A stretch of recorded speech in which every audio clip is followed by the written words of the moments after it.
ओम शांति। 15 मार्च 2025 के ईश्वरीय महावाक्य। पहले सुनते हैं मुरली के मुख्य पॉइंट्स। बाबा ने कहा, रोज मुरली से नई नई पॉइंट्स निकाल ज्ञान का विचार सागर मंथन करना है। फिर अच्छी रीति सर्विस भी करनी है। अभी घर जाना है, इसलिए देह के सारे पसारे को भूल अपने को आत्मा समझो और एक बाप को याद करो। बाप तुम बच्चों को कितना सहज पुरुषार्थ सिखाते हैं। सबसे सहज पुरुषार्थ है बिल्कुल चुप रहो और याद करते रहो। ऐसे चुप रहने से ही बाप का पूरा वर्षा ले लेंगे। फिर बाबा ने कहा, यह एक एक ज्ञान की पॉइंट लाखों करोड़ों रुपयों की है, जिनसे तुम क्या से क्या बन जाते हो। तुम्हारे कदम कदम में पदम है, परंतु इन अविनाशी ज्ञान रत्नों का दान नहीं करेंगे तो रिटर्न में क्या मिलेगा। जितना औरों को आप समान बनाएंगे उतना ऊंच पद पाएंगे। लास्ट में बाबा ने कहा, संकल्प अच्छे भी होते हैं और बुरे भी आते हैं, लेकिन बुरे को रोकना चाहिए।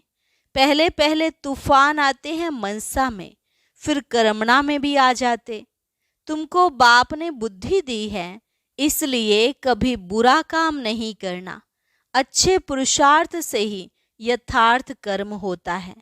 और अब सुनते हैं महावाक्यों को विस्तार से। मुरली का सार। मीठे बच्चे, अब वापस घर जाना है, इसलिए देह सहित देह के सब संबंधों को भूल एक बाप को याद करो। यही है सच्ची गीता का सार। प्रश्न, तुम बच्चों का सहज पुरुषार्थ क्या है? उत्तर, बाप कहते हैं तुम बिल्कुल चुप रहो। चुप रहने से ही बाप का वर्षा ले लेंगे। बाप को याद करना है, सृष्टि चक्र को फिराना है। बाप की याद से तुम्हारे विकर्म विनाश होंगे, आयु बड़ी होगी और चक्र को जानने से चक्रवर्ती राजा बन जाएंगे। यही है सहज पुरुषार्थ। ओम शांति। मीठे मीठे रूहानी बच्चों प्रति रूहानी बाप फिर से समझा रहे हैं। रोज रोज समझाने देते हैं। बच्चे तो समझते हैं, बरोबर हम गीता का ज्ञान पढ़ रहे हैं। कल्प पहले माफिक, परंतु श्री कृष्ण नहीं पढ़ाते, परम पिता परमात्मा हमको पढ़ाते हैं। वही हमको फिर से राजयोग सिखा रहे हैं। तुम अभी डायरेक्ट भगवान से सुन रहे हो। भारतवासियों का सारा मदार गीता पर ही है। उस गीता में भी लिखा हुआ है कि रुद्र ज्ञान यज्ञ रचा। यह यज्ञ भी है तो पाठशाला भी है। बाप जब सच्ची गीता आकर सुनाते हैं तो हम सद्गति को पाते हैं। मनुष्य यह नहीं समझते। बाप जो सर्व का सद्गति दाता है, उनको ही याद करना है। गीता भल पढ़ते आए हैं, परंतु रचयिता और रचना को न जानने कारण नेति नेति करते आए हैं। सच्ची गीता तो सच्चा बाप ही आकर सुनाते हैं। यह है विचार सागर मंथन करने की बातें। जो सर्विस पर होंगे उनका अच्छी रीति ध्यान जाएगा। बाबा ने कहा है, हर चित्र में जरूर लिखा हुआ हो, ज्ञान सागर पतित पावन, गीता ज्ञान दाता, परम प्रिय परम पिता, परम शिक्षक, परम सतगुरु, शिव भगवानुवाच। यह अक्षर तो जरूर लिखो जो मनुष्य समझ जाएं, त्रिमूर्ति शिव परमात्मा ही गीता का भगवान है, ना कि श्री कृष्ण। ओपिनियन भी इस पर लिखाते हैं। हमारी मुख्य है गीता। बाप दिन प्रतिदिन नई नई पॉइंट्स भी देते रहते हैं। ऐसे नहीं आना चाहिए कि आगे क्यों नहीं बाबा ने कहा। ड्रामा में नहीं था।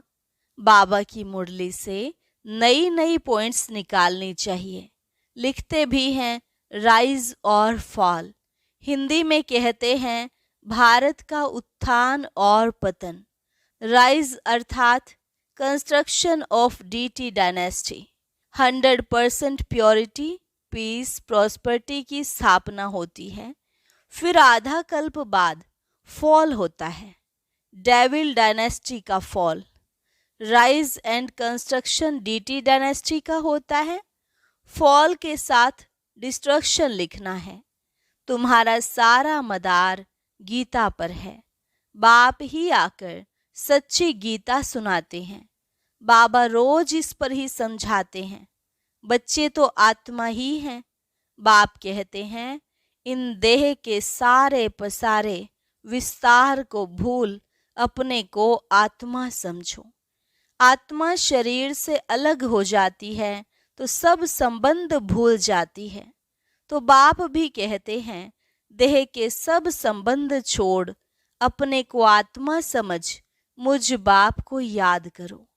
अभी घर जाना है ना, आधा कल्प वापस जाने के लिए ही इतनी भक्ति आदि की है। सतयुग में तो कोई वापस जाने का पुरुषार्थ नहीं करते हैं। वहां तो सुख ही सुख है। गाते भी हैं, दुख में सिमरन सब करें, सुख में करे ना कोई। परंतु सुख कब है, दुख कब है, यह नहीं समझते हैं। हमारी सब बातें गुप्त हैं। हम भी रूहानी मिलिट्री है ना, शिव बाबा की शक्ति सेना है। इनका अर्थ भी कोई समझ ना सके। देवियों आदि की इतनी पूजा होती है, परंतु कोई की भी बायोग्राफी को नहीं जानते हैं। जिनकी पूजा करते हैं उनकी बायोग्राफी को जानना चाहिए ना। ऊंच ते ऊंच शिव की पूजा है, फिर ब्रह्मा विष्णु शंकर की, फिर लक्ष्मी नारायण राधे कृष्ण के मंदिर हैं, और तो कोई है नहीं। एक ही शिव बाबा पर कितने भिन्न भिन्न नाम रख मंदिर बनाए हैं। अभी तुम्हारी बुद्धि में सारा चक्र है। ड्रामा में मुख्य एक्टर्स भी होते हैं ना। वह है हद का ड्रामा, यह है बेहद का ड्रामा। इसमें मुख्य कौन कौन है यह तुम जानते हो। मनुष्य तो कह देते हैं, राम जी संसार बना ही नहीं है। इस पर भी एक शास्त्र बनाया है, अर्थ कुछ भी नहीं समझते। बाप ने तुम बच्चों को बहुत सहज पुरुषार्थ सिखाया है। सबसे सहज पुरुषार्थ है, तुम बिल्कुल चुप रहो। चुप रहने से ही बाप का वर्षा ले लेंगे। बाप को याद करना है, सृष्टि चक्र को याद करना है। बाप की याद से तुम्हारे विकर्म विनाश होंगे, तुम निरोगी बनेंगे, आयु बड़ी होगी। चक्र को जानने से चक्रवर्ती राजा बनेंगे। अभी हो नर्क के मालिक, फिर स्वर्ग के मालिक बनेंगे। स्वर्ग के मालिक तो सब बनते हैं, फिर उसमें है पद। जितना आप समान बनाएंगे उतना ऊंच पद मिलेगा। अविनाशी ज्ञान रत्नों का दान ही नहीं करेंगे तो रिटर्न में क्या मिलेगा। कोई साहूकार बनते हैं तो कहा जाता है इसने पास्ट जन्म में दान पुण्य अच्छा किया है। अभी बच्चे जानते हैं, रावण राज्य में तो सब पाप ही करते हैं। सबसे पुण्य आत्मा है श्री लक्ष्मी नारायण। हाँ, ब्राह्मणों को भी ऊंच रखेंगे। जो सबको ऊंच बनाते हैं वह तो प्रालब्ध है। यह ब्रह्मा मुख वंशावली ब्राह्मण कुलभूषण श्रीमत पर यह श्रेष्ठ कर्तव्य करते हैं। ब्रह्मा का नाम है मुख्य। त्रिमूर्ति ब्रह्मा कहते हैं ना। अभी तो तुमको हर बात में त्रिमूर्ति शिव कहना पड़े। ब्रह्मा द्वारा स्थापना, शंकर द्वारा विनाश, यह तो गायन है ना। विराट रूप भी बनाते हैं, परंतु उसमें न शिव को दिखाते हैं न ब्राह्मणों को दिखाते हैं। यह भी तुम बच्चों को समझाना है। तुम्हारे में भी यथार्थ रीति मुश्किल कोई की बुद्धि में बैठता है। अथाह पॉइंट्स है ना, जिसको टॉपिक्स भी कहते हैं। कितनी टॉपिक्स मिलती हैं। सच्ची गीता भगवान के द्वारा सुनने से मनुष्य से देवता, विश्व के मालिक बन जाते हैं। टॉपिक कितनी अच्छी है। परंतु समझाने का भी अक्ल चाहिए ना। यह बात क्लियर लिखनी चाहिए जो मनुष्य समझे और पूछे। कितना सहज है। एक एक ज्ञान की पॉइंट्स लाखों करोड़ों रुपयों की हैं, जिससे तुम क्या से क्या बनते हो। तुम्हारे कदम कदम में पदम है, इसलिए देवताओं को भी पदम का फूल दिखाते हैं। तुम ब्रह्मा मुख वंशावली ब्राह्मणों का नाम ही गुम कर दिया है। वह ब्राह्मण लोग कच्छ में कुरम गीता लेते हैं। अभी तुम हो सच्चे ब्राह्मण। तुम्हारे कच्छ अर्थात बुद्धि में है सत्यम, उनके कच्छ में है कुरम। तो तुमको नशा चढ़ना चाहिए। हम तो श्रीमत पर स्वर्ग बना रहे हैं, बाप राजयोग सिखला रहे हैं। तुम्हारे पास कोई पुस्तक नहीं है, लेकिन यह सिंपल बैज ही तुम्हारी सच्ची गीता है। इसमें त्रिमूर्ति का भी चित्र है, तो सारी गीता इसमें आ जाती है। सेकंड में सारी गीता समझाई जाती है। इस बैज द्वारा तुम सेकंड में किसको भी समझा सकते हो। यह तुम्हारा बाप है। इनको याद करने से तुम्हारे पाप विनाश होंगे। ट्रेन में जाते चलते फिरते कोई भी मिले, तुम उनको अच्छी रीति समझाओ। कृष्णपुरी में तो सब जाना चाहते हैं ना। इस पढ़ाई से यह बन सकते हैं। पढ़ाई से राजाई स्थापन होती है, और धर्म स्थापक कोई राजाई नहीं स्थापन करते। तुम जानते हो हम राजयोग सीखते हैं भविष्य 21 जन्म के लिए। कितनी अच्छी पढ़ाई है। सिर्फ रोज 1 घंटा पढ़ो बस। वह पढ़ाई तो 4-5 घंटे के लिए होती है, यह 1 घंटा भी बस है। सो भी सवेरे का टाइम ऐसा है जो सबको फ्री है। बाकी कोई बंधेले आदि हैं, सवेरे नहीं आ सकते हैं तो और टाइम रखे हैं। बैज लगा हुआ हो, कहाँ भी जाओ यह पैगाम देते जाओ। अखबारों में तो बैज डाल नहीं सकते हैं, एक तरफ का डाल सकेंगे। मनुष्य ऐसे तो समझ भी नहीं सकेंगे सिवाय समझाने। है बहुत सहज। यह धंधा तो कोई भी कर सकते हैं। अच्छा, खुद भले याद ना भी करें, दूसरों को याद दिलावें, वह भी अच्छा है। दूसरों को कहेंगे देही अभिमानी बनो, और खुद देह अभिमानी होंगे तो कुछ न कुछ विकर्म होता रहेगा। पहले पहले तूफान आते हैं मनसा में, फिर कर्मणा में आते हैं। मनसा में बहुत आएंगे, उस पर फिर बुद्धि से काम लेना है। बुरा काम कभी करना नहीं है, अच्छा कर्म करना है। संकल्प अच्छे भी आते हैं, बुरे भी आते हैं। बुरे को रोकना चाहिए। यह बुद्धि बाप ने दी है, दूसरा कोई समझ ना सके। वह तो रॉन्ग काम ही करते रहते हैं। तुमको अभी राइट काम ही करना है। अच्छे पुरुषार्थ से राइट काम होता है। बाप तो हर बात बहुत अच्छी रीति समझाते रहते हैं। अच्छा, मीठे मीठे सिकिलधे बच्चों प्रति मात पिता बाप दादा का याद प्यार और गुड मॉर्निंग। रूहानी बाप की रूहानी बच्चों को नमस्ते। रूहानी बच्चों की रूहानी बाप दादा को नमस्ते नमस्ते, गुड मॉर्निंग। धारणा के लिए मुख्य सार। पहली पॉइंट, यह एक एक अविनाशी ज्ञान का रत्न लाखों करोड़ों रुपयों का है। इन्हें दान कर कदम कदम पर पद्मों की कमाई जमा करनी है। आप समान बनाकर ऊंच पद पाना है। विकर्मों से बचने के लिए देही अभिमानी रहने का पुरुषार्थ करना है। मनसा में कभी बुरे संकल्प आए तो उन्हें रोकना है, अच्छे संकल्प चलाने हैं। कर्मेंद्रियों से कभी कोई उल्टा कर्म नहीं करना है। वरदान, रूहानियत के प्रभाव द्वारा फरिश्तेपन का मेकअप करने वाले सर्व के स्नेही भव। रूहानियत के प्रभाव द्वारा फरिश्तेपन का मेकअप करने वाले सर्व के स्नेही भव।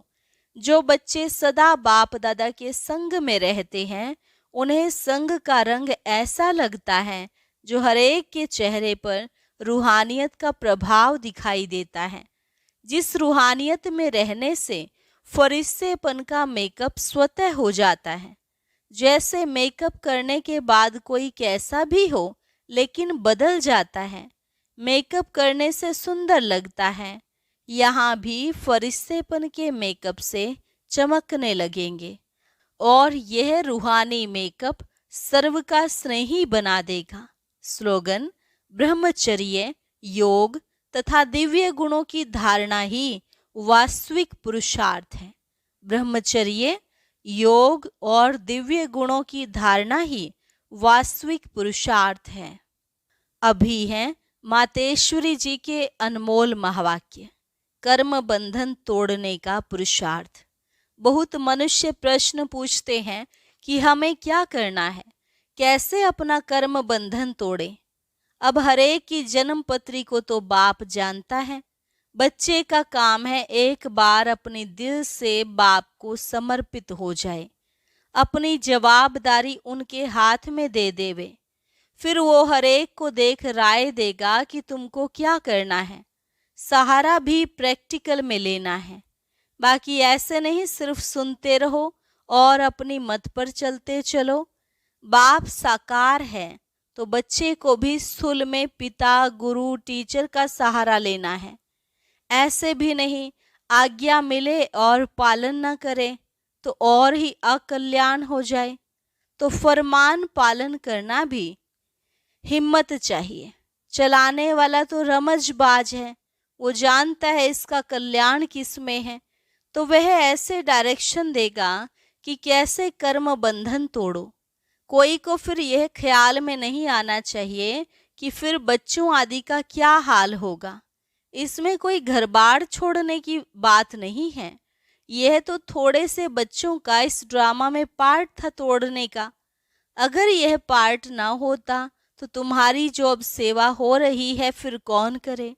अब तो छोड़ने की बात ही नहीं है, मगर परमात्मा का हो जाना है। डरो नहीं, हिम्मत रखो। बाकी जो डरते हैं वो ना खुद खुशी में रहते हैं, ना फिर बाप के मददगार बनते हैं। यहाँ तो उनके साथ पूरा मददगार बनना है। जब जीते जी मरेंगे तभी मददगार बन सकते हैं। कहाँ भी अटक पड़ेंगे तो फिर वो मदद देकर पार करेगा। तो बाबा के साथ मनसा वाचा कर्मणा मददगार होना है। इसमें जरा भी मोह की रग होगी तो वो गिरा देगी। तो हिम्मत रखो, आगे बढ़ो। कहाँ हिम्मत में कमजोर होते हैं तो मूंझ पड़ते हैं। इसलिए अपनी बुद्धि को बिल्कुल पवित्र बनाना है। विकार का जरा भी अंश ना हो। मंजिल कोई दूर है क्या, मगर चढ़ाई थोड़ी टेढ़ी बाकी है।